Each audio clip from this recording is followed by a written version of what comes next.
It's 5 o'clock. Hey, this is going to constitute the city council meeting for the city of Rainbow City for July 10th of 2023. I'm going to ask Clark Hopper if he'll do the invocation. It'll be followed by the Pledge of Allegiance. Would you stand? Dear Heavenly Father, thank you again for another wonderful day, another day to serve the people of Rainbow City. I do ask that if people who don't know who you are, that you touch them and lead their hearts to Christ so they can spend their eternity in heaven. But I wish for today judgment, wisdom, and good characteristics today on making decisions to govern body for this city. Amen. Attention, salute, pledge. I pledge allegiance to the flag of the United States of America and to the republic for which it stands, one nation, under God, indivisible, with liberty and justice for all. If you turn your cell phones to the off or vibrate position, we'd appreciate it. And clerk, will you take a roll call?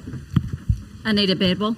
Randy Weiss. Here. Jeff Prince. Here. Jamison Jenkins. Clark Hopper. Here. Mayor Taylor. Here. Number 5 is to approve the minutes of the regular meeting of June 26th of 2023, and I'd entertain a motion that we do so. So moved. Second. Is there any discussion? Those in favor by saying aye. Aye. Any opposed? Number 6 is to award the bid for the surplus items in the library. We opened those in pre-council, and the bid went to Karen Boland for $25 for the table and chairs and $25 for a bookcase. And I'd entertain a motion that we sell those surplus items. So moved. Second. Is there any discussion? Those in favor by saying aye. Aye. Any opposed? Number 7 is to award the bid from pre-council for a 19-foot walk-through Christmas ornament. We received 3 bids, and the apparent low bid is from Jubilee Decor for $26,300, and that includes the freight. And I'd entertain a motion that we award that bid. So moved. Second. Is there any discussion? Those in favor by saying aye. Aye. Any opposed? Number 8 is a personnel action, and that's to promote the library assistant Jamie Jones to assistant library director effective Friday, June 30th of 2023. And just as a note of housekeeping, that was supposed to have been on the agenda last meeting, and I forgot to tell the clerk to put that on there. But I would entertain a motion that we make that promotion. So moved. Second. Is there any discussion? Those in favor by saying aye. Aye. Any opposed? Number 9 is to surplus a 2011 Ford Econoline van, VIN shown there. And we'll do that in sealed bids to be opened on Monday, July 24th of 2023. And I'd entertain a motion that we surplus that van. So, do y'all want to put a reserve on it? I don't know if we should or not. It's not worth a whole lot, but No reserve. yeah, no reserve. Those in favor by saying aye. Aye. Any opposed? Number 10 is department reports. Anyone? Chief? Craig? Michael? Okay. We'll move down to public comments. Is there anyone that has a public comment? Okay, come on up, Doc. Would you just come and state your name and address for the official record? Yes, sir. And hit the on-off button for us so we can hear your voice. My name is Phil Baxter. I live in Rainbow Estates, and I just wanted to come and thank the council for listening to us when we as citizens came to you requesting a review of the old tennis courts there on Park Lane. I'm sure y'all have gone by there. I know you had the spy cam out there. So let me just give you some observations that you're probably not aware of. Number 1, the personal hours or person hours usage since it has been there, and I forget when it officially opened. It's not been a year yet. Will have exceeded the use of hours of that area right there since I have moved into Rainbow Estates in 1992. That's awesome. Okay. Yeah, but with it, it has created problems, which I'm sure y'all are aware of. One of the first options there was to not put anything there and put a parking lot there. Needs a parking lot now, okay? Very dangerous. The parking that is up towards Williams Drive is extremely dangerous. I came down by there just now to look for something on the pickleball courts. The spaces are too short. It is dangerous. You put a pickup truck in there that has a trailer hitch sticking out like that, it's way out in the street. I'm surprised someone hasn't been hit there. But more important than that, one of the primary users of the areas are what? Children. Children.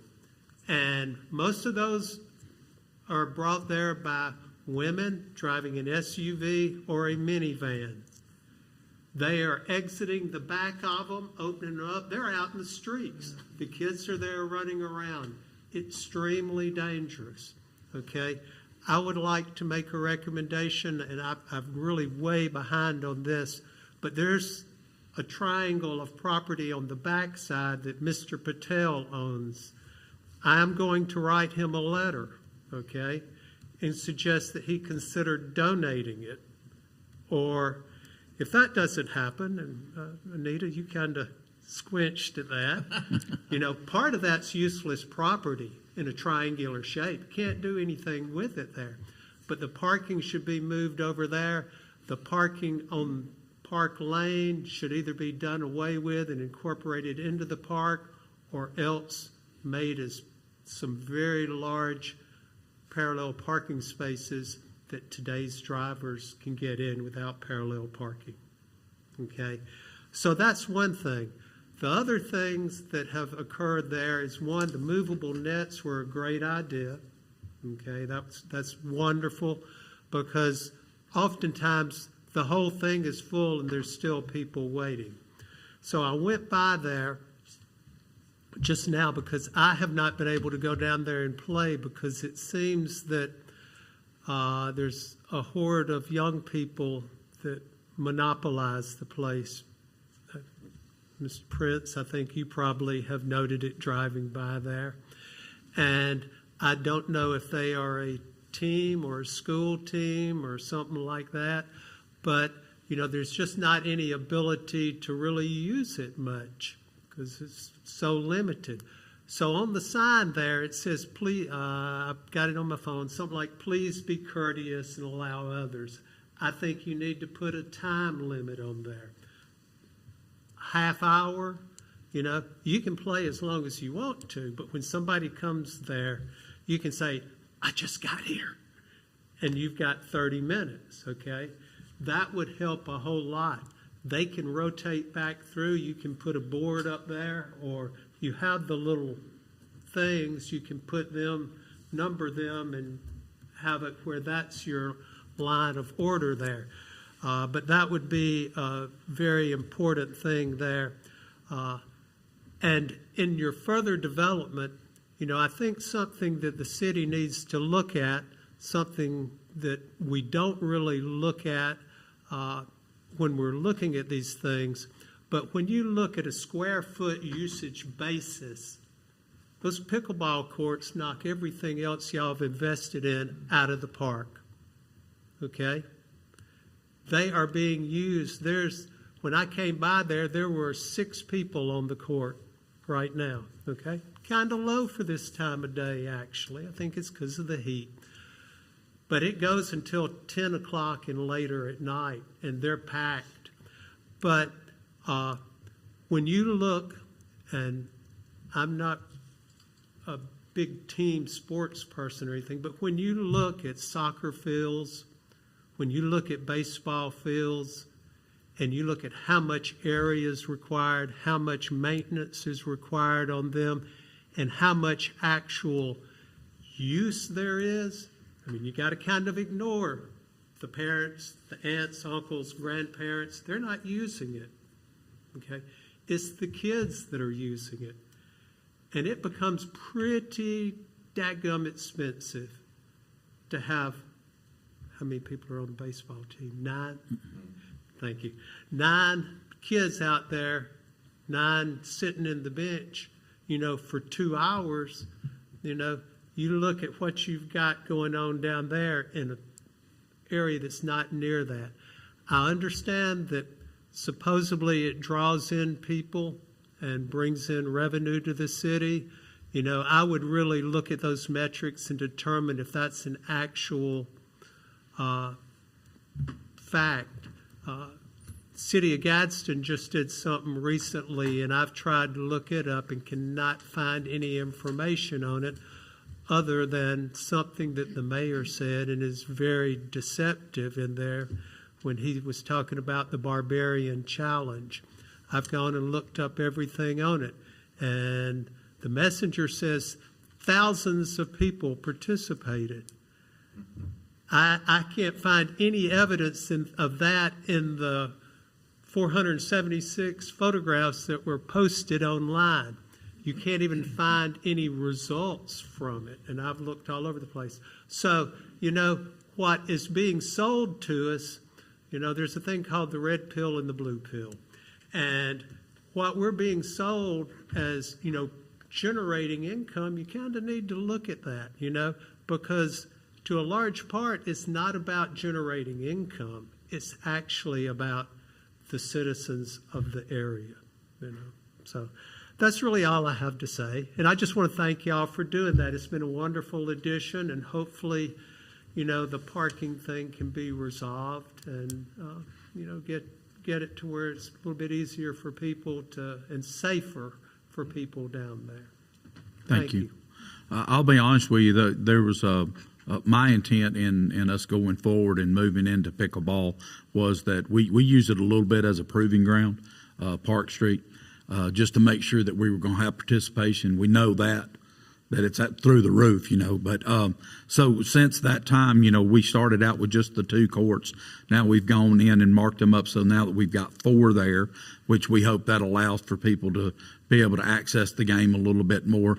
But the other thing is that we're about to do the same thing at the rec center across from White Springs Baptist Church. We're going to be able to put 4 courts there, and still be able to maintain our tennis courts and make them multifunction or multi-use. But that's going to relieve a little bit of pressure off of Park, we hope. A lot of that's just that it's a neighborhood park and people love it. But we are trying to address the parking situation. That was a tough spot that we were in anyway. But I do understand your idea of trying to gain some more property and some more parking. The last thing is that, we marked our rec center indoor so that people can do indoor pickleball. So right now we set on what will soon be 10 courts in Rainbow City. But I couldn't agree with you more that we need to start looking at how much usage we get out of a playing surface. We know that we get quite a bit out of soccer. We get a ton out of baseball down at Vivian Maddox Park, but there are some other things that we can do and probably do a little bit better. Courts seem to be really very successful here in Rainbow City because we're an outdoor city. People love being outdoors, and we want to make sure that we capitalize on that. Whether it brings in money or not, there's no doubt that there's an economic effect of any people moving around, but that's really not what we're in it for. That may be what other people are in it for, but it's not us. We know that we're here to provide services, take in tax money, turn around and send that back out in premium services, and that's what we're trying to do. But I do appreciate your time. So I have talked to several people in cities. I think in Trussville they're building 24 courts, but next door to them, and I'm not sure which one is doing the same thing, but they're not making indoor courts. Right. They're not making outdoor courts. Yep. They're making covered courts. Courts. That's right. Which makes it rain or shine. Right. There are people down here playing in the rain. Yeah, I there's came no by doubt. at 10:30 one night, and it was pouring down rain. Right. There were people playing there. That's right. So I appreciate y'all listening. Yes, sir. To the citizens and enduring me here. Yes, sir. With my comments and things. Thank you, and we appreciate it. Thank you. Anyone else? We'll go to council comments, and we'll start with Mr. Hopper. Just quickly, just want to thank everybody. The drone show, the turnout was incredible. Like I said, people in Rainbow City never disappoint me. You know, I was just telling the mayor I visited a church, Southside First Baptist on Pilgrim's Rest, and the people that knew me, all they had to do was say the praise and how much they enjoyed it and how much more they enjoyed it than fireworks, you know, and stuff to that nature. And I just want to give Joe, the mayor, a pat on the back, and Karen and everybody who had a hand in that. That was a big thing and a great thing. Thank you. And I'm hoping that we'll have many more of them coming. Ms. Bedwell? That was a good thing. You did a good job. Thank You know, our staff here and all of our support personnel, everything, are awesome folks. We have a progressive city and a successful city because of that. So we have so much to be thankful for. And thank you, Dr. Baxter, always coming and telling us what you think about stuff. And so but that's the only way we know if we don't hear about it. And anyone else is welcome to do so as well. So thanks for being here, and we'll look forward to you next time. Mr. Prince? Thank you, Mayor. And I'll just briefly say about the drone show, because no sense in beating a dead horse, but thank you for your vision for that, Mayor. It was successful beyond our wildest imagination. And we created a traffic jam in Rainbow City, and I sent a text out, how cool is that? You know, and of course, tongue in cheek, obviously, we don't want to do that regularly, but we did learn a lot, and it was just a wonderful night for a lot of people to come and enjoy. So thanks, you know, not only to Mayor Taylor, but so many people that had a hand in that, Karen and Philip and Parks and Rec, and basically everybody. Our police chief for doing an excellent job with the crowd control and getting people out of there as quickly as possible. So, the only other thing I want to thank you, Dr. Baxter. I came to that meeting, and I was in attendance out there in that meeting, and about the parking lot, and I wasn't real happy about that either, living in the same neighborhood as you do. And we were thinking alike. And so that's why I'm sitting up here today. And I wish Jameson was here, because Jameson, if you recall, kind of got up and as a young man gave a pretty doggone good little speech, you know. And my wife punched me. She said, he ought to be up there. And little did we know, a year later, we're both up here. So we have intentionally done some things like that. Just as the mayor said, it's really not about the revenue stream. It's more about access for our citizens. And in doing so, you've got a lot of and I'll get this wrong, and I'll have to ask forgiveness on YouTube, but Coosa Dinkers, you know, they if you follow their website, which is a pickleball group locally, they know when each area is open. They know when the ones in Gadsden, Rainbow City, and actually Hokes Bluff now has a couple on their tennis courts. This is becoming a big thing, but I could not agree with you more about the parking, and that happened way before the pickleball, to be quite honest. Anytime they have a birthday party or something out there, it scares me to death, and I slow down. I promise I slow down because kids do dart out from their cars. Anytime I see a door open, I pretty much just basically stop in the middle of the road and make sure there's not a child. So that is something we do take seriously, and we'll be looking at in the future to try to alleviate some of that. So thank you very much for coming. And sometimes we hear negative things, and it's good to hear positive things. So we're trying. So that's all I have tonight, Mayor. Thank you. Mr. Vice. Thank you. First of all, I also want to echo all the comments on the drone show. It was amazing. Thank you, Mayor Taylor, for coming up with this concept. It was amazing, and glad I stayed an extra day here in town to view it. It was.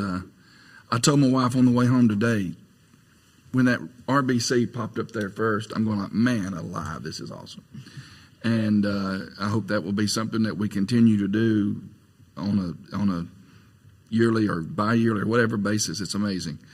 Thank you, Dr. Baxter, for coming. I really appreciate your comments. I do. You're never bothering us or annoying us. We really appreciate community involvement. And again, I echo the fact that pickleball is a growing sport. I'm excited about it. We also have some plans to possibly build some more even out at the sports complex. That's another thing. I do want to give you some numbers. I know you'd asked for some. There have been 3 events at the 3 major. They practice out there about every other night now at the soccer complex, but there's been 3 major events with approximately 8,000 people when you add the 3 up. So they are being used tremendously, and they have brought a tremendous amount of I know we don't want to talk about money, but money makes the world go round, and we have brought a tremendous amount of people into Rainbow City. That's important on that. We have now we're looking to try to find more parking spaces for it because it's blowing up. But again, I echo the fact that we do need to build more pickleball, tennis courts, and it's one of those things where all these are growing pains. We'll do something right, and then we need more of it, which is great. So I'm excited about that. And again, I'm definitely excited about community involvement. We need more of it. I totally appreciate what you're doing on that. Again, coming back from what's supposed to be the happiest place on earth, Orlando, and I had a great time. It was a wonderful vacation. But man, I missed Rainbow City when I was down there. This is a place that I love living and I love serving. And it's just an amazing community. And the people up here, and more importantly, the people out there who put us up here. Thank you, guys. I have a couple of announcements. Mondays and Wednesdays is our farmer market from 7 o'clock a.m. till noon. July 21 through 23 is the back to school sales tax holiday. You want to take advantage of that. Just about the drone show, we know that we looked at some of the models of how people moved in and out of the city. We know that the city almost doubled in size for that 4 or 5 hours that we had the music and the drone show. So we know that we're about 10,000, almost 11,000, and we went almost to 20,000 in just a few hours, which is an incredible feat. But I think more than anything is being able to move those people around. We didn't have one incident that we know of as far as any kind of criminal activity. Everybody stayed safe. I don't think we treated anyone even for heat injury as far as the fire department was concerned. So I'm just thankful for that. I'm thankful for people that look out for each other in our community, and it was a lot of fun. There's no doubt that the company that we use, Pyxis, we've already engaged with them to come back next year, so we can make that announcement and say that. But this drone show was it was kind of a harebrained idea that I came up with because of not only the fact that we do have sensory sensitive children and adults in our area, and it's the one thing that you either love fireworks or you hate them. But I don't know anybody that's bothered by drones. We didn't have anyone that was offended by it, and so that was a good thing. And it's just something a little bit different that our city can do that other cities are not doing yet. I'm sure they're going to start following our lead, but it would be good that we would lead from the front. It was almost economically neutral. So the city was out just a little bit of money. We were out a little bit of labor and overtime and those kind of things, but it was well worth it to see 5 or 10,000 people come into our city and enjoy what Rainbow City is all about and enjoy our hospitality. And to that, I have to say, like I say continuously, I'm thankful for our staff and for the associates here in Rainbow City that are continuously looking for a way to love on people. That is our job, and with that, I'll entertain a motion that we adjourn. Thank y'all. Thank you for being here.